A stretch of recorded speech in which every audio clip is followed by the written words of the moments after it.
नमस्कार दोस्तों, मैं अरविंद एक बार फिर से स्वागत करता हूं आपके अपने यूट्यूब चैनल अर्पिता अरविंद राजा चैनल में। तो दोस्तों आप सभी को पता ही होगा कि हम आप सभी के अभी तक 27 मार्च 2017 तक के जो प्रैक्टिस सेट हैं, जो पेपर सेट हैं, आपके 2017 में महिला सुपरवाइजर के पेपर में पूछे गए थे।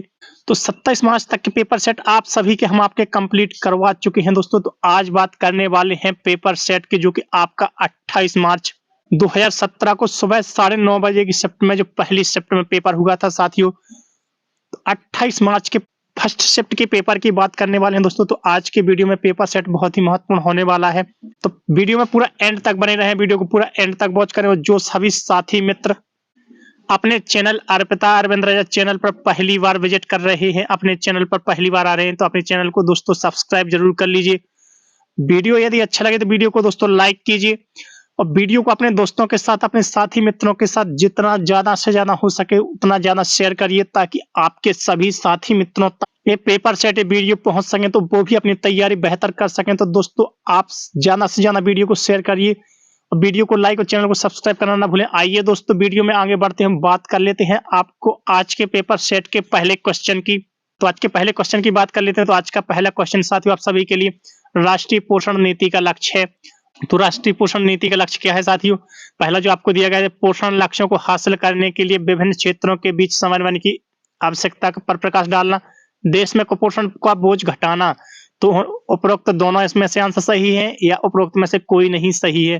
तो दोस्तों उपरोक्त दोनों, तो इस बार आप लोगों को पेपर सेट में जो आंसर दे दिया गया उपरोक्त दोनों, वो आपको पहले में ही दे दिया गया है। तो पहला क्या होगा दोस्तों आपका, बोथ ऑफ द एबव, यानी ये होगा इसका राइट आंसर। पहला वाला क्या होगा साथियों इसका राइट आंसर। वीडियो में आगे बढ़ते हैं दोस्तों, बात कर लेते हैं आज के पेपर सेट के अगले क्वेश्चन की। तो बहुत से साथियों के, बहुत से छात्र छात्राओं के कमेंट्स आ रहे थे कि सर कोई भी क्वेश्चन स्किप करके मत पढ़ाइए, ताकि उनके कोई भी क्वेश्चन ना छूटे। चाहे पेपर सेट को आप 2 भागों में डिवाइड करके पढ़ा दीजिए, 2 भागों में पढ़ा दीजिए। तो आज से दोस्तों हम ऐसा ही करने वाले हैं, तैयारी को मद्देनजर रखते हुए कि हम पेपर सेट को 2 भागों में डिवाइड करेंगे, ताकि आपके कोई भी क्वेश्चन ना छूटे। तो अगले क्वेश्चन की बात कर लेते हैं साथियों। तो अगले क्वेश्चन में आप सभी से पूछ लिया गया था, नवजात मृत्यु दर प्रति 1000 जीवित जन्मों पर कम आयु की शिशु मृत्यु दर को कहते हैं, मृत्यु संख्या को कहते हैं। तो 1 वर्ष की, 2 वर्ष की, 3 वर्ष की या 4 वर्ष की? तो वो कहते हैं साथियों 1 वर्ष की, यानी यहाँ पे आंसर होगा दोस्तों 1 वर्ष की। तो राइट आंसर होगा आपका ये। अब बात कर लेते हैं दोस्तों, वीडियो में आगे बढ़ते हैं दोस्तों, अगले क्वेश्चन की बात कर लेते हैं। तो दोस्तों आज से आपके वीडियो में कोई भी क्वेश्चन स्किप नहीं होंगे, सभी क्वेश्चन हम आपके कंप्लीट करवाएंगे, एक भी क्वेश्चन छोड़कर वीडियो में नहीं जाएंगे दोस्तों। बात कर लेते हैं दोस्तों आज के अगले क्वेश्चन की। अपूर्ण प्रोटीन एक उदाहरण है जीन का, एग अंडा, मिल्क दूध या फिश मछली? तो वो है दोस्तों जीन का। तो राइट आंसर होगा दोस्तों ये। बात कर लेते हैं दोस्तों अगले क्वेश्चन की तरफ बढ़ते हैं। तो वीडियो में आगे अगले क्वेश्चन की बात कर लेते हैं। तो साथियों क्वेश्चन आंसर आप सभी के लिए बहुत ही महत्वपूर्ण करा रहे हैं वीडियो में, तो वीडियो को पूरा एंड तक वॉच किया करें, जिससे कि आपके कोई भी क्वेश्चन मिस मत हो। और तैयारी बेहतरीन करने के लिए साथियों, पेपर सेट प्राप्त करने के लिए अपने चैनल अर्पिता अरविंद राजा चैनल को सब्सक्राइब जरूर कर लीजिए। बढ़ते हैं दोस्तों आज के क्वेश्चन की तरफ, अगले क्वेश्चन की बात कर लेते हैं। ICMR 2010 के अनुसार 10 से 15 वर्ष की आयु वाली बालिकाओं के लिए आयरन की अनुशंसित आहारीय अनुमति है 27 मिलीग्राम प्रतिदिन, 20 मिलीग्राम प्रतिदिन, 33 मिलीग्राम प्रतिदिन या 35 मिलीग्राम प्रतिदिन? तो वो होती है साथियों 27 मिलीग्राम प्रतिदिन। जो 10 से 15 वर्ष की आयु की जो दोस्तों बालिकाएं होती हैं, उनको 27 मिलीग्राम प्रतिदिन आयरन की आवश्यकता होती है। तो ए हो जाएगा साथियों इसका राइट आंसर। अगले क्वेश्चन की बात कर लेते हैं। तो वीडियो में आगे बढ़ते हैं, अगले क्वेश्चन की बात करते हैं। तो अगले क्वेश्चन में साथियों आप सभी से पूछ लिया गया था कि वैक्सीन हो सकता है, वैक्सीन क्या हो सकता है साथियों? एंटीजेनिक प्रोटीन, क्षीण बना दिया गया रोगजनक, जीवित क्षीणीकृत रोगजनक? तो अपर्याप्त सभी राइट आंसर होगा दोस्तों, क्योंकि जो वैक्सीन होता है वो एंटीजेनिक प्रोटीन भी होता है, क्षीण बना दिया गया रोगजनक भी होता है, जीवित क्षीणीकृत रोगजनक भी होता है। तो अपर्याप्त सभी डी क्या होगा साथियों इसका राइट आंसर। अगले क्वेश्चन की बात कर लेते हैं। तो वीडियो में आगे बढ़ते हैं। तो वीडियो में आगे अगले क्वेश्चन में आप सभी से पूछ लिया गया था दोस्तों कि विटामिन ए डी के क्या है? ए डी के क्या होते हैं? वसा में घुलनशील विटामिन होते हैं, जल में घुलनशील विटामिन होते हैं, अघुलनशील विटामिन होते हैं, उपरोक्त में से कोई नहीं? तो दोस्तों जैसा कि आप सभी को पता ही होगा कि ए डी ए और क्या क्या होते हैं साथियों, ये सभी वसा में घुलनशील विटामिन होते हैं, जो कि आपके ए डी ई के जो 4 विटामिन होते हैं वो आपके कितने होते हैं दोस्तों? वसा में घुलनशील विटामिन होते हैं। तो राइट आंसर होगा दोस्तों आपका फैट सॉल्युबल विटामिन यानी वसा में घुलनशील विटामिन। तो ए हो जाएगा साथियों इसका राइट आंसर। बढ़ते हैं दोस्तों वीडियो में आगे, बात कर लेते हैं अगले क्वेश्चन की। तो अगले क्वेश्चन में आप सभी से पूछ लिया गया था, स्तनपान करा रही माताओं में पोषण संबंधी कमियां होने से सामान्यतः क्या होता है? उसके दूध की मात्रा घट जाती है, सभी पोषक तत्व बराबर मात्रा में घट जाते हैं, दुग्ध स्राव पूरी तरह रुक जाता है, इनमें से कोई नहीं। तो दोस्तों स्तनपान करा रही महिलाओं में पोषण संबंधी कमियां होने से उसके दूध की मात्रा घट जाती है, reduce the quality of her milk, यानी उसकी दूध की मात्रा घट जाती है। तो ए होगा साथियों इसका राइट आंसर। अगले क्वेश्चन की तरफ बढ़ते हैं, तो वीडियो में आगे बात कर लेते हैं साथियों अगले क्वेश्चन की। तो अगले क्वेश्चन में आप सभी से पूछ लिया गया था, निषेचन से लेकर 2 माह की समाप्ति तक निषेचित अंडा कोशिका को क्या कहा जाता है? अंडा कोशिका, गर्भस्थ शिशु, युग्मजन या भ्रूण? तो वो कहा जाता है साथियों भ्रूण। तो भ्रूण कहा जाता है। तो राइट आंसर होगा साथियों आपका इसका डी। अब बात कर लेते हैं दोस्तों वीडियो में आगे अगले क्वेश्चन की तरफ बढ़ते हैं। अगले क्वेश्चन में आप सभी से पूछ लिया गया, तो साथियों आप लोगों की डिमांड्स पर हम वीडियो में कोई भी क्वेश्चन, पेपर सेट का कोई भी क्वेश्चन स्किप नहीं करने वाले हैं साथियों। तो वीडियो को पूरा एंड तक देखें ताकि आपकी तैयारी को बेहतर स्वरूप दे सकें और आप अपनी तैयारी बेहतर कर सकें। तो वीडियो को पूरा एंड तक देखें, कोई भी क्वेश्चन मिस मत करें, क्योंकि हम आपके प्रैक्टिस सेट के एक भी क्वेश्चन मिस नहीं करवाने वाले हैं। और प्रत्येक प्रैक्टिस सेट का हम 2 पार्ट्स में डिवाइड करके आपको पूरा कंप्लीट पेपर सेट कराने वाले हैं। जैसा कि आप सभी ने डिमांड्स की है कि पूरा प्रैक्टिस सेट ही कंप्लीट करवाया करें, तो पूरा प्रैक्टिस सेट कंप्लीट करवाएंगे। किस समय अवधि में गर्भस्थ शिशु कुछ रसायनों के विरूपजन प्रभावों के लिए विशेष रूप से अधीन होता है? पहली तिमाही निषेचन, दूसरी तिमाही या तीसरी तिमाही? तो वो होता है साथियों फर्स्ट ट्राइमेस्टर यानी पहली तिमाही। तो पहला होगा दोस्तों इसका राइट आंसर। बढ़ते हैं दोस्तों वीडियो में आगे अगले क्वेश्चन की बात कर लेते हैं। तो साथियों वीडियो में क्वेश्चन आंसर आप लोगों को बहुत ही अच्छे प्रोवाइड कराए जा रहे हैं, तो किसी भी क्वेश्चन को मिस मत करिए, पूरे वीडियो में अंत तक बने रहिए। अब बात कर लेते हैं साथियों आज के अगले क्वेश्चन की। इनमें से कौन जल में घुलनशील विटामिन विषाक्तता का विशेष रूप से उच्च जोखिम उत्पन्न नहीं करता है? विटामिन बी से, थायमिन, सी या नियासिन? तो इसका जो राइट आंसर होगा दोस्तों, जो घुलनशील विटामिन का विषाक्तता का विशेष रूप से उच्च जोखिम उत्पन्न नहीं करता है, वो नहीं करता है दोस्तों थायमिन। तो बी क्या हो जाएगा साथियों इसका राइट आंसर। अब बढ़ते हैं दोस्तों वीडियो में आगे, बात कर लेते हैं साथियों आज के पेपर सेट के अगले क्वेश्चन की। तो आज के पेपर सेट में जो आपसे अगला क्वेश्चन पूछ लिया गया था, जो 28 मार्च 2017 को सुबह 9:30 बजे की शिफ्ट में, पहली शिफ्ट में जो पेपर हुआ था, उसमें अगला क्वेश्चन आप सभी से पूछ लिया गया था, गर्भस्थ शिशु को पोषण के माध्यम से मिलता है एंटीबॉडी, मेकोनियम, प्लेसेंटा या उल्ब तरल? तो वो होता है दोस्तों गर्भनाल यानी प्लेसेंटा। तो सी क्या हो जाएगा साथियों इसका राइट आंसर। अगले क्वेश्चन की बात कर लेते हैं, तो वीडियो में आगे बढ़ते हैं अगले क्वेश्चन की तरफ। तो आज के पेपर सेट में जो आपसे अगला क्वेश्चन पूछा गया था, वो पूछा गया था साथियों कि ICMR 2010 के अनुसार गर्भवती स्त्री हेतु रेटिनॉल की आहारीय अनुमति है 800 माइक्रोग्राम प्रतिदिन, 650 माइक्रोग्राम प्रतिदिन, 550 माइक्रोग्राम प्रतिदिन या 700 माइक्रोग्राम प्रतिदिन? तो बहुत ही साथियों 800 माइक्रोग्राम प्रतिदिन। तो राइट आंसर जो होगा वो होगा आपका ए, यानी फर्स्ट वाला क्या हो जाएगा साथियों इसका आपका राइट आंसर। वीडियो में आगे बढ़ते हैं अगले क्वेश्चन की बात कर लेते हैं। तो आज के पेपर सेट का अगला क्वेश्चन जो कि आपसे पूछ लिया गया था, एक दृश्यात्मक खाद्य मार्गदर्शिका जो व्यक्ति को आहारीय दिशा निर्देशों की अनुशंसाओं को समझने और उन्हें व्यवहार में लाने में समर्थ बनाती है? खाद्य मार्गदर्शिका पिरामिड, ऊर्जा पिरामिड, प्रोटीन पिरामिड या उपरोक्त में से कोई नहीं? तो वो होती है साथियों खाद्य मार्गदर्शिका पिरामिड। तो ए हो जाएगा साथियों इसका राइट आंसर। वीडियो में आगे बढ़ते हैं दोस्तों अगले क्वेश्चन की तरफ। तो अगले क्वेश्चन की बात कर लेते हैं जो कि आपके पेपर सेट में आया था, इनमें से किसे छोड़कर अन्य सभी वेरी वेरी के सही प्रकार हैं? शुष्क वेरी वेरी, हृदय वेरी वेरी, क्लेदी वेरी वेरी, नवजात वेरी वेरी या फिर वृद्ध वेरी वेरी? तो वो दोस्तों वृद्ध वेरी वेरी को छोड़कर अन्य सभी वेरी वेरी के सही प्रकार है दोस्तों। शुष्क भी होता है, हृदय क्लेद भी होता है, नवजात भी होता है। तो दोस्तों डी क्या हो जाएगा इसका राइट आंसर। अगले क्वेश्चन की तरफ बढ़ते हैं, तो वीडियो में आगे बढ़ते हैं, बात कर लेते हैं साथियों आज के अगले क्वेश्चन की। 10 ग्राम आयोडीन युक्त नमक से मिलीग्राम आयोडीन मिलती है 150, 100, 120 या 80? तो वो मिलती है साथियों 150। तो ए हो जाएगा साथियों इसका राइट आंसर। अगले क्वेश्चन की तरफ बढ़ते हैं, तो वीडियो में आगे आप लोगों को बहुत ही महत्वपूर्ण क्वेश्चन कराए जाने वाले हैं। पेपर सेट में आप लोगों के लिए बहुत ही महत्वपूर्ण क्वेश्चन है जो दोस्तों वीडियो में आगे, तो वीडियो में पूरा एंड तक बने रहिए, पेपर सेट पूरा कंप्लीट करिए ताकि आपकी तैयारी बेहतर हो सके। बात कर लेते हैं साथियों आज के अगले क्वेश्चन की। इंसुलिन की कमी से क्या होता है? डायबिटीज इंसिपिडस, घेंगा, डायबिटीज मेलिटस या उपर्युक्त सभी? तो इसका जो राइट आंसर होगा दोस्तों वो होगा डायबिटीज मेलिटस।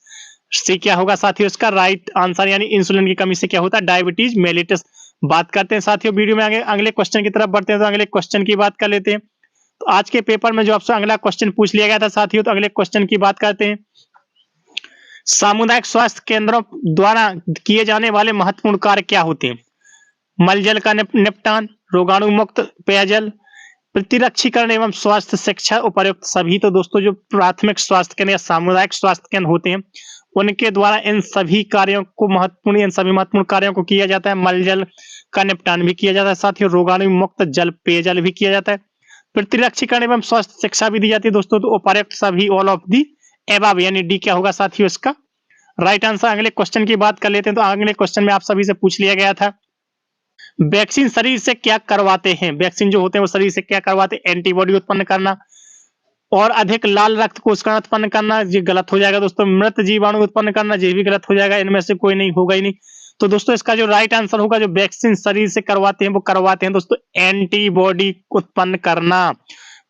तो राइट आंसर होगा दोस्तों वो होगा आपका इसका ए। अब बात करते हैं अगले क्वेश्चन की। तो अगले क्वेश्चन में बढ़ते हैं दोस्तों वीडियो के आगे और अगले क्वेश्चन पर पहुंचते हैं। तो अगले क्वेश्चन में आप सभी से पूछ लिया गया था गर्भावस्था की तीसरी तिमाही के दौरान अपेक्षित भार वृद्धि होती है 1 पाउंड प्रति सप्ताह, 2 पाउंड प्रति सप्ताह, 1 माह में 10 पाउंड या उपर्युक्त में से कोई नहीं? तो साथियों जो होती है गर्भावस्था की तीसरी तिमाही में जो होती है अपेक्षित भार में वृद्धि वो होती है 1 पाउंड प्रति सप्ताह है। तो साथियों ये पहला वाला क्या होगा इसका राइट आंसर। अगले क्वेश्चन की बात कर लेते हैं। तो वीडियो में आप सभी के लिए बहुत ही अच्छे क्वेश्चन आंसर हम आपके लिए लेकर आए हैं जो कि आपके एग्जाम के लिए बहुत ही बेहतरीन है साथियों। तो अपने क्वेश्चन को मिस मत करिए, किसी भी क्वेश्चन को स्किप करके मत जाइए ताकि आपकी तैयारी बेहतर हो सके।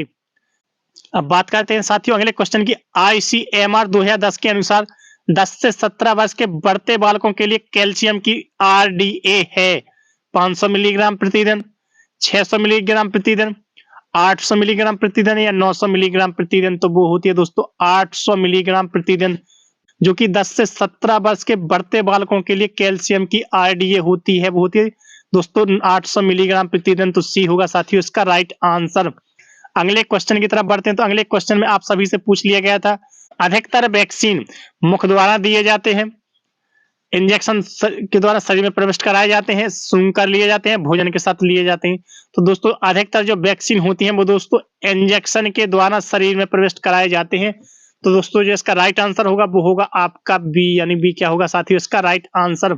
बढ़ते हैं दोस्तों वीडियो में आगे बात कर लेते हैं साथियों आज के अगले क्वेश्चन की। प्रधानमंत्री ग्रामोदय योजना सामाजिक और आर्थिक बुनियादी ढांचे के निर्माण पर केंद्रित है जिसमें शामिल है ग्रामीण सड़कें, सुरक्षित एवं पीने योग्य जल, बेहतर आवास या उपर्युक्त सभी?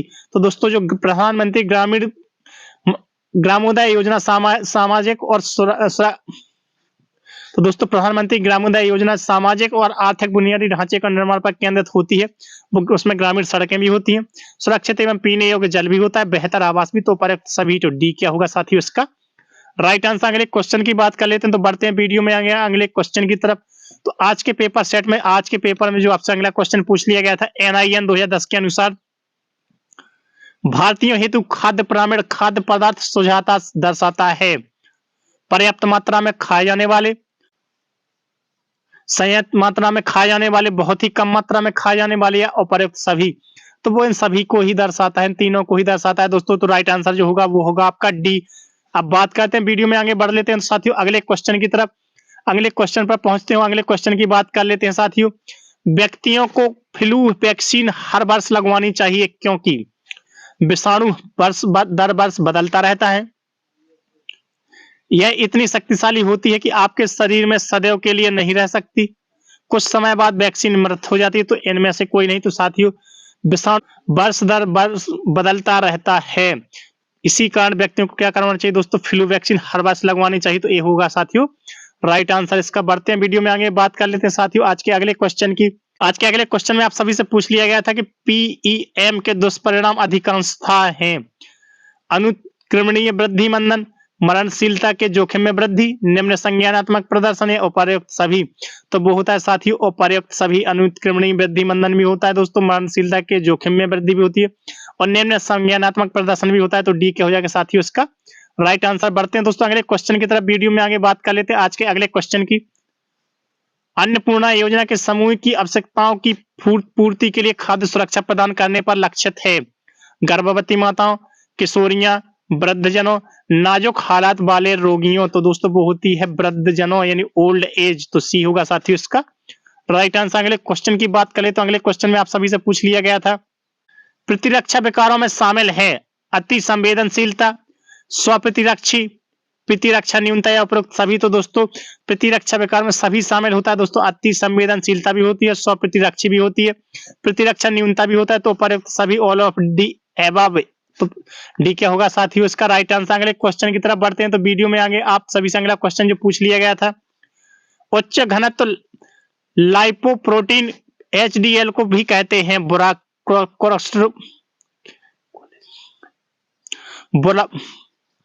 कोलेस्टेरॉल, भद्दा कोलेस्टेरॉल, अच्छा कोलेस्टेरॉल या उपरोक्त सभी। तो वो होता है साथियों अच्छा कोलेस्टेरॉल। तो दोस्तों सी क्या हो जाएगा इसका राइट आंसर। अगले क्वेश्चन की बात कर लेते हैं तो वीडियो में आगे बात करते हैं अगले क्वेश्चन की, कोई भी एड्स के विरुद्ध प्रतिरक्षित नहीं है। ट्रू, फॉल्स, कह नहीं सकते इनमें से कोई नहीं। तो वो होता है दोस्तों ट्रू यानी सही। तो ए हो जाएगा इसका राइट आंसर। अगले क्वेश्चन की बात कर लेते हैं तो वीडियो में आगे बढ़ते हैं अगले क्वेश्चन की तरफ। तो अगले क्वेश्चन में आप सभी से पूछ लिया गया था साथियों, पोषण स्थिति का आकलन के लिए उपयोग किया जाता है या के द्वारा उपयोग किया जाता है निम्नलिखित आकलन मार्गदर्शक का जीवन स्थितियों उपरोक्त में से कोई नहीं। तो वो किया जाता है साथियों निम्नलिखित मापन। तो ए होगा साथियों इसका राइट आंसर। अगले क्वेश्चन की बात कर लेते हैं तो वीडियो में आपसे अगला क्वेश्चन जो पूछ लिया गया था साथियों, अगला क्वेश्चन जो पूछ लिया गया था साथियों वो पूछ लिया गया था, भारत में छोटे बच्चों जो 6 माह से 5 वर्ष के गंभीर तीक्ष्ण कुपोषण होता है यह कब प्रमुख का कारण है।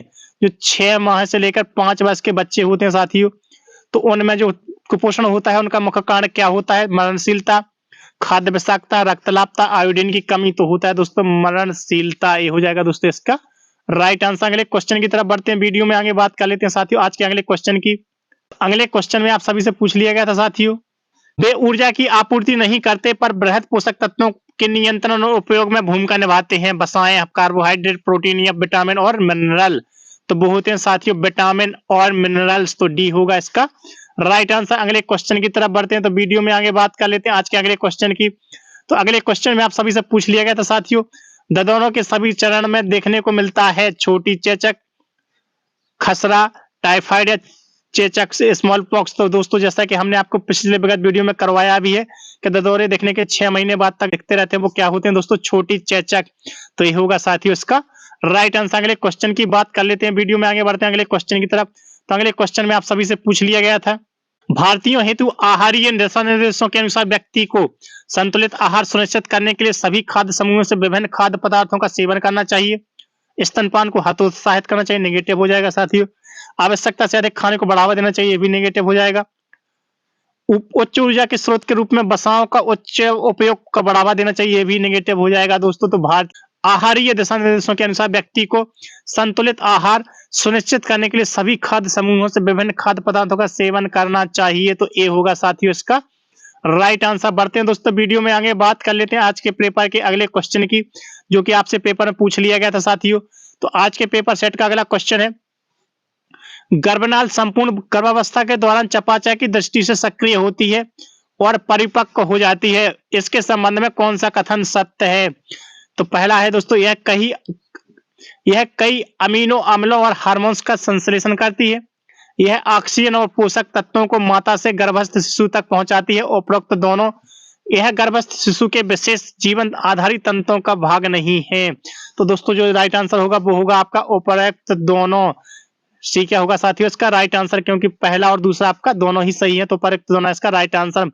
बढ़ते हैं दोस्तों वीडियो में आगे बात कर लेते हैं आज के पेपर सेट के अगले क्वेश्चन की, आयरन की कमी से दुष्परिणामों में शामिल है, जो आयरन कमी से होता है तो उसके क्या दुष्परिणाम होते हैं, ऊर्जा चयापचय पर नकारात्मक प्रभाव, कार्य प्रदर्शन और उत्पादकता में कमी, गर्भावस्था में जोखिम में वृद्धि, उपरोक्त सभी। तो ये तीनों चीजें ही होती हैं, तो राइट आंसर होगा दोस्तों इसका डी। बढ़ते हैं दोस्तों वीडियो में आगे अगले क्वेश्चन की बात कर लेते हैं। तो दोस्तों पेपर सेट पूरे प्राप्त करने के लिए हम पूरे डेट बाय डेट आपको पेपर सेट करवा रहे हैं, जो कि आपके पिछले कुछ सालों में आए हैं। तो पेपर सेट पूरे प्राप्त करने के लिए अपने चैनल को सब्सक्राइब जरूर कर लीजिए। वीडियो यदि अच्छा लग रहा है तो वीडियो को लाइक कीजिए और वीडियो को जितने ज्यादा हो सके उतना ज्यादा अपने साथी मित्रों के साथ, सभी साथी मित्रों के साथ शेयर कर दीजिए, ताकि वीडियो पेपर सेट आपके सभी साथी मित्रों, फैमिली वालों तक जो तैयारी कर रहे हैं महिला बाल विकास पर्यवेक्षक की, तो उन तक वीडियो पहुंच सके, वो भी अपनी तैयारी बेहतर कर सकें। बात करते हैं दोस्तों वीडियो में आगे अगले क्वेश्चन की। चेचक के बारे में इनमें से कौन सही है? पपड़ी में विषाणु नहीं मिलते हैं, आरएनए विषाणु से होती है, गर्भनाली बाधा पर पार नहीं करती है, मुर्गी के भ्रूण पर विषाणु संवर्धन किया जाता है। तो दोस्तों इसका जो राइट आंसर होगा वो होगा पहला ए, पपड़ी में विषाणु नहीं मिलते हैं। तो ये होगा साथियों इसका राइट आंसर। बढ़ते हैं दोस्तों वीडियो में आगे बात कर लेते हैं अगले क्वेश्चन की। तो अगले क्वेश्चन में आप सभी से पूछ लिया गया था साथियों, नीति निर्माताओं और उद्योगों द्वारा विभिन्न स्तरों पर अनुशंसित आहारी अनुमति आरडीए के आधार के रूप में प्रयोग किया जा सकता है, क्योंकि यह शारीरिक सक्रियात्मक, शरीर क्रियात्मक स्थिति, आयु एवं लिंग के अनुसार ऊर्जा एवं अन्य पोषक तत्वों की आवश्यक पोषण संबंधी आवश्यकताओं को समझने के लिए दिशा निर्देश प्रदान करती है। इससे व्यक्ति और उसके व्यवहार को जानने में मदद मिलती है। यह कुपोषित, मोटाग्रस्त या बीमार लोगों के लिए अनुशंसाएं प्रदान करती हैं। तो ऊपर सभी डी क्या हो जाएगा साथियों इसका राइट आंसर। बढ़ते हैं दोस्तों वीडियो में आगे बात कर लेते हैं। तो दोस्तों यह शरीर सक्रियात्मक, शरीर क्रियात्मक स्थिति, आयु लिंग एवं के अनुसार ऊर्जा एवं अन्य पोषक तत्वों की आवश्यक पोषण संबंधी स्थिति आवश्यकताओं को समझने के लिए दिशा निर्देश प्रदान करती है। तो ये क्या हो जाएगा साथियों इसका राइट आंसर। वीडियो में बढ़ते हैं, बात कर लेते हैं दोस्तों आज के पेपर सेट के अगले क्वेश्चन की। तो अगले क्वेश्चन में आप सभी से पूछ लिया गया था, अस्थि सुसरता के अस्थि भंग को रोकथाम के लिए विटामिन डी पोषण उतना ही महत्वपूर्ण है जितना पोषण vitamin A, vitamin E, vitamin के या कैल्शियम। तो कैल्शियम। तो दोस्तों राइट आंसर होगा वो होगा आपका डी। बात कर लेते हैं दोस्तों वीडियो में आगे अगले क्वेश्चन की तरफ बढ़ते हैं। तो अगले क्वेश्चन में आप सभी से पूछ लिया गया था, व्यक्ति के आहार या सूची में उपस्थित पोषक तत्वों की मात्रा बढ़ाने के लिए प्रयुक्त भोजन को कहते हैं।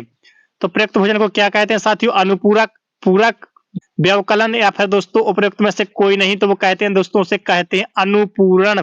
तो ए हो जाएगा साथियों इसका राइट आंसर। अगले क्वेश्चन की बात करते हैं तो वीडियो में आगे बढ़ते हैं अगले क्वेश्चन की तरफ। तो आज के पेपर का दोस्तों 41वां क्वेश्चन है आपका, वयस्कों में आयोडीन की कमी उत्पन्न कर सकती है घेंगा और उसकी जटिलताएं, हृदय धमनी के रोग, डिसलिपिडीमिया, मेगालोब्लास्टिक एनीमिया। तो दोस्तों वो होता है घेंगा और उसकी जटिलताएं। तो ये होगा साथियों इसका राइट आंसर। अगले क्वेश्चन की बात कर लेते हैं साथियों। तो वीडियो में आगे बढ़ते हैं अगले क्वेश्चन की तरफ। तो अगले क्वेश्चन में आप सभी से पूछ लिया गया था, यदि गर्भावस्था में विशेष रूप से कैलोरी की मात्रा बहुत कम हो तो कौन सी स्थिति उत्पन्न हो सकती है, जिसके परिणाम स्वरूप गर्भस्थ शिशु के मस्तिष्क को ऊर्जा की आपूर्ति घट जाती है, जिससे मस्तिष्क का विकास कम होना संभव है। एपोप्टोसिस, विपटता, कीटोसिस, उपरोक्त सभी। तो वो होता है दोस्तों कीटोसिस। तो सी होगा इसका राइट आंसर। अगले क्वेश्चन की तरफ बढ़ते हैं। तो वीडियो में आगे बात कर लेते हैं साथियों आज के पेपर सेट के अगले क्वेश्चन की।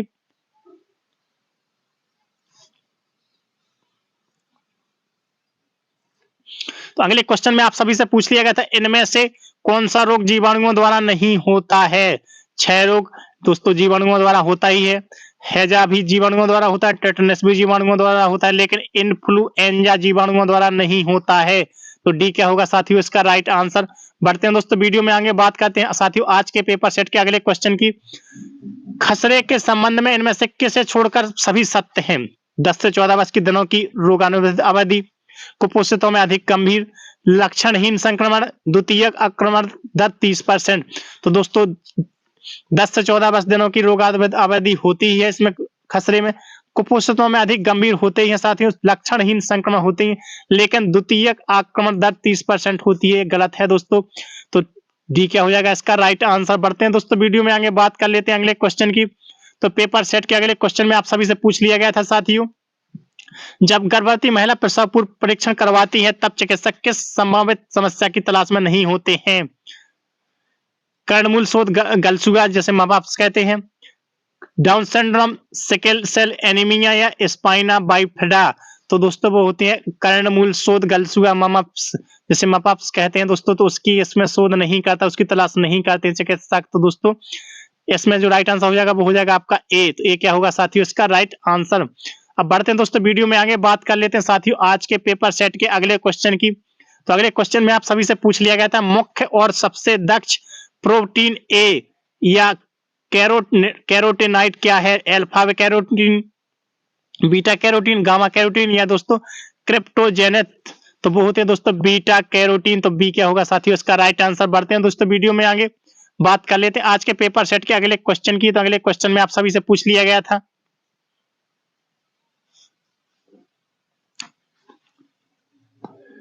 ICMR 2010 के अनुसार गर्भवती स्त्री हेतु फोलेट की अनुशंसित आहारी अनुमति है 500 माइक्रोग्राम प्रतिदिन, 400 माइक्रोग्राम प्रतिदिन, 300 माइक्रोग्राम या दोस्तों 350। तो बहुत ही 500, तो बहुत ही दोस्तों 500 माइक्रोग्राम प्रतिदिन। तो दोस्तों इसका जो राइट आंसर होगा वो होगा आपका ए क्या हो जाएगा इसका राइट आंसर। बढ़ते हैं दोस्तों वीडियो में आगे अगले क्वेश्चन की तरफ। तो अगले क्वेश्चन की बात कर लेते हैं। तो अगले क्वेश्चन में आप सभी से पूछ लिया गया था विद्यालयी आयु वाले अप्रतिरक्षित बच्चे प्रायः वैक्सीन निरोधित रोगों जैसे डिप्थीरिया, खसरा और पोलियो आदि से सुरक्षित क्यों रहते हैं? क्योंकि उस समय भी उनकी माता से मिले एंटीबायोटिक उनकी रक्षा कर रहे होते हैं। तो बिल्कुल गलत है दोस्तों, क्योंकि इन रोगों को समूल नष्ट करने का किया जा चुका है। ये भी बिल्कुल गलत है दोस्तों, क्योंकि अधिकांश बच्चे इन रोगों के विरुद्ध प्रतिरक्षी होते हैं, HERD प्रतिरक्षा। क्योंकि ऐसे बच्चे केवल, तो जहां पे दोस्तों केवल आ जाता है तो केवल क्या कहता है दोस्तों नेगेटिविटी बताता है। तो ये भी दोस्तों आपका क्या होगा गलत। तो राइट आंसर जो होगा दोस्तों अधिकांश बच्चे इन रोगों के विरुद्ध प्रतिरक्षित होते हैं, यानी उन्हें इन रोगों के लिए दोस्तों टीके लगा दिए जाते हैं तो प्रतिरक्षित रहते हैं। तो सी क्या होगा साथियों इसका राइट आंसर। बढ़ते हैं दोस्तों वीडियो में आगे अगले क्वेश्चन की बात कर लेते हैं। तो अगले क्वेश्चन में आप सभी से पूछ लिया गया था इनमें से कौन प्रसव पूर्व विकास का अभिलक्षण है? यह मानव जीवन काल की सबसे छोटी अवस्था है, यह मानव की बेहद नाजुक अवस्था है, और यह वह अवस्था जिसके दौरान अधिकांश विकास सबसे तेज गति से होता है दोस्तों। तो उपरोक्त डी होगा इसका राइट आंसर। बढ़ते हैं दोस्तों वीडियो में आगे अगले क्वेश्चन की बात कर लेते हैं इनमें से किसे छोड़कर शेष सभी रोगों के संचरण के साथ वाहक संबंधित है? हैजा, टाइफाइड, डिप्थीरिया या खसरा। तो वो होता है साथियों खसरा। तो डी होगा इसका राइट आंसर। अगले क्वेश्चन की बात कर लेते हैं। तो वीडियो में आगे बढ़ते हैं अगले क्वेश्चन की तरफ। इनमें से कौन सा रोग प्रोटोजुआ के कारण होता है? मलेरिया, हेपेटाइटिस, टाइफाइड या डिप्थीरिया। तो वो होता है दोस्तों मलेरिया। तो इसका जो राइट आंसर होगा वो होगा आपका ए हो जाएगा। अगले क्वेश्चन में दोस्तों बात कर लेते हैं, अगले क्वेश्चन की तरफ बढ़ते हैं। अगले क्वेश्चन में आप सभी से पूछ लिया गया था कि वैक्सीन लगवाने के बाद शरीर उसी विषाणु को स्वयं में कभी भी दोबारा प्रवेश नहीं करने देता है। शरीर हमेशा थोड़े समय के लिए बीमार हो जाता है, शरीर विषाणु के अपेक्षाकृत कमजोर रूप का अभ्यस्त हो जाता है। इनमें से कोई नहीं। तो इसका जो राइट आंसर होगा दोस्तों शरीर विषाणु के अपेक्षाकृत कमजोर रूप का अभ्यस्त हो जाता है। सी क्या होगा दोस्तों इसका राइट आंसर। वीडियो में बढ़ते हैं साथियों अगले क्वेश्चन की तरफ। तो अगले क्वेश्चन में आप सभी से पूछ लिया गया था हमारे देश में रक्त लापता एनीमिया मुख्यतः के कारण होती है? कैल्शियम की कमी, आयोडीन की कमी, आयरन की कमी या फास्फोरस की कमी। तो बहुत ही साथियों आयरन की कमी। तो सी होगा इसका राइट आंसर। बढ़ते हैं दोस्तों वीडियो में आगे अगले क्वेश्चन की बात कर लेते हैं। तो अगले क्वेश्चन में आप सभी से पूछ लिया गया था साथियों पूर्व विद्यालयी आयु के बच्चों में होने वाली एक महत्वपूर्ण पोषण संबंधी समस्या जो विभिन्न स्तर के लिए प्रतिबंधित मंदन उत्पन्न करती है। ऊर्जा, प्रोटीन ऊर्जा का पोषण, ऊर्जा को पोषण, प्रोटीन को पोषण। इनमें से कोई नहीं। तो वो है साथियों इनमें से कोई नहीं। तो डी होगा इसका राइट आंसर। बढ़ते हैं दोस्तों वीडियो में आगे अगले क्वेश्चन की तरफ। तो अगले क्वेश्चन की बात कर लेते हैं रोग और बीमारियां प्रायः किस प्रकार होते हैं? बहुत ही छोटी आयु में वैक्सीन लगवाने से, हमारे शरीर पर आक्रमण करने वाले जीवाणु और विषाणुओं से, हमारे शरीर में प्रवेश पा जाने वाले एंटीबॉडी से, या इनमें से कोई नहीं। तो दोस्तों बहुत ही हमारे शरीर पर आक्रमण करने वाले जीवाणु और विषाणुओं से। तो दोस्तों बी होगा इसका राइट आंसर। बढ़ते हैं दोस्तों वीडियो में आगे बात कर लेते हैं दोस्तों अगले टॉपिक की। तो अगले टॉपिक में जैसे कि हमने बताया कि आपके रीजनिंग से, कंप्यूटर से बहुत ही अच्छे क्वेश्चन पूछे जाएंगे दोस्तों। तो उसकी बात कर लेते हैं दोस्तों। तो निम्न आकृति में आयत की संख्या कितनी है? तो आयत की संख्या बताएं दोस्तों कि इस आकृति में आयत की संख्या कितनी है? 7, 6, 8, 9। तो वो है दोस्तों आपकी 9। तो राइट आंसर होगा दोस्तों इसका ऑटो क्लिप आर्ट एक विशेषता है, स्वचालित रूप से आपको प्रेजेंटेशन क्लिप आर्ट डालता है। वर्ड आर्ट्स ऑब्जेक्ट्स में गलत बरतने के लिए आपकी प्रस्तुति को स्कैन करता है। प्रत्येक स्लाइड पर आपके द्वारा शब्द शब्द में गलत बरतने के लिए आपकी प्रस्तुति को स्कैन करता है या उपरोक्त सभी, तो राइट आंसर होगा दोस्तों इसका उपरोक्त सभी। बात कर लेते हैं दोस्तों, वीडियो में आगे बढ़ते हैं अगले क्वेश्चन की तरफ। अगले क्वेश्चन की बात कर लेते हैं साथियों। तो अगले क्वेश्चन में आप सभी से पूछ लिया गया था, बाल अधिकारों के संरक्षण के लिए राज्य आयोगों में कितने सदस्य होते हैं? 4, 5, 6 या 7? तो वो होते हैं साथियों 7। तो डी क्या होगा इसका राइट आंसर। बढ़ते हैं दोस्तों, वीडियो में आगे बात कर लेते हैं अगले क्वेश्चन की। तो अगले क्वेश्चन में आप सभी से पूछ लिया गया था साथियों। अगले क्वेश्चन की बात करते हैं, किसकी कमी से स्कर्वी रोग होता है? विषाणु, RH एंटीजन की उपस्थिति खून में, स्कॉर्बिक अम्ल या विटामिन सी या विटामिन ई? तो वो होता है दोस्तों स्कॉर्बिक अम्ल या विटामिन सी। तो राइट आंसर जो होगा दोस्तों इसका सी हो जाएगा। बढ़ते हैं दोस्तों, वीडियो में आगे अगले क्वेश्चन की बात कर लेते हैं। तो अगले क्वेश्चन पर आपको दोस्तों एक आकृति दे दी गई है, जो कि आपकी रीजनिंग से क्वेश्चन आ गया है साथियों।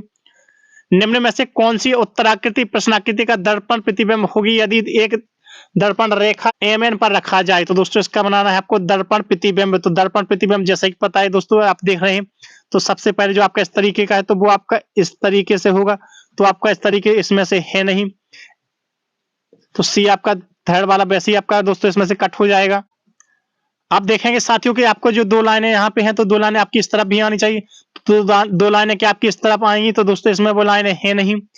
तो दोस्तों इसमें बीच में डॉट नहीं लगा है, जबकि इसमें बीच में डॉट लगा है। तो सेकंड वाला आपका ऑप्शन खत्म हो जाएगा। तो तीनों ऑप्शन आपके क्या हो चुके हैं? खत्म।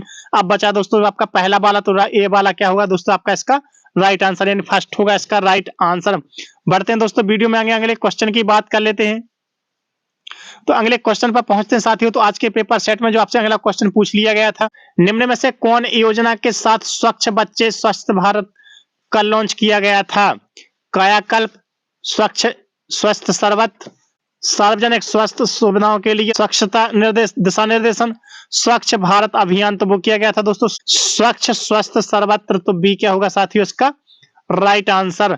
बढ़ते हैं दोस्तों, वीडियो में आगे अगले क्वेश्चन की बात कर लेते हैं। तो अगले क्वेश्चन में आप सभी से पूछ लिया गया था, हिंदू उत्तराधिकार अधिनियम 1956 निम्न में से किन व्यक्तियों पर लागू होता है?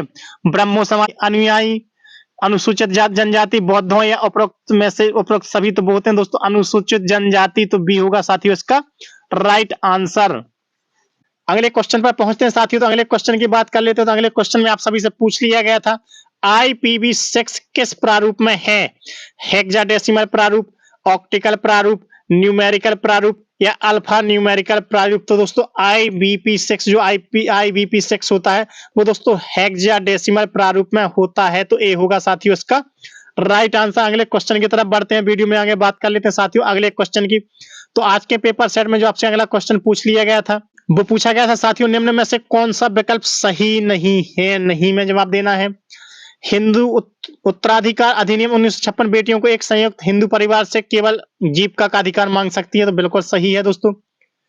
हिंदू उत्तराधिकार संशोधन अधिनियम 1956 के द्वारा बेटियों को अपने भाइयों के साथ विरासत का अधिकार प्रदान किया गया? बिल्कुल सही है। 2010 में सुप्रीम कोर्ट ने यह बताया कि जिन बेटियों का पिता की मृत्यु 9 सितंबर 2005 के पूर्व हुई है, वह संशोधन द्वारा प्रदान किए गए अधिकार के प्रयोजन नहीं है। तो दोस्तों ये बिल्कुल गलत है, जो आपको बताना था गलत में। तो दोस्तों थर्ड वाला क्या होगा इसका राइट आंसर। अब बढ़ते हैं दोस्तों, वीडियो में आगे बात कर लेते हैं साथियों अगले क्वेश्चन की। तो आज के पेपर सेट में जो अगला क्वेश्चन आप सभी से पूछ लिया गया था, हाल का किशोर न्याय बालकों की देखरेख और संरक्षण अधिनियम किस वर्ष लागू किया गया? 2014 में, 2015 में, 2016 में या 2017 में? तो वो किया गया था दोस्तों 2016 में। तो राइट आंसर जो होगा दोस्तों वो होगा आपका सी क्या होगा साथियों इसका राइट आंसर। अगले क्वेश्चन की बात कर लेते हैं। तो वीडियो में आगे बढ़ते हैं साथियों अगले क्वेश्चन पर पहुंचते हैं। तो अगले क्वेश्चन में आप सभी से पूछ लिया गया था, मनुष्य में भ्रूण झिल्लियों की संख्या होती है 2, 3, 4 या 0? तो बहुत ही साथियों 4। तो राइट आंसर जो होगा इसका सी। अगले क्वेश्चन की तरफ बढ़ते हैं साथियों। तो पेपर सेट को साथियों हम 2 भागों में आपको पूरा कंप्लीट कराएंगे।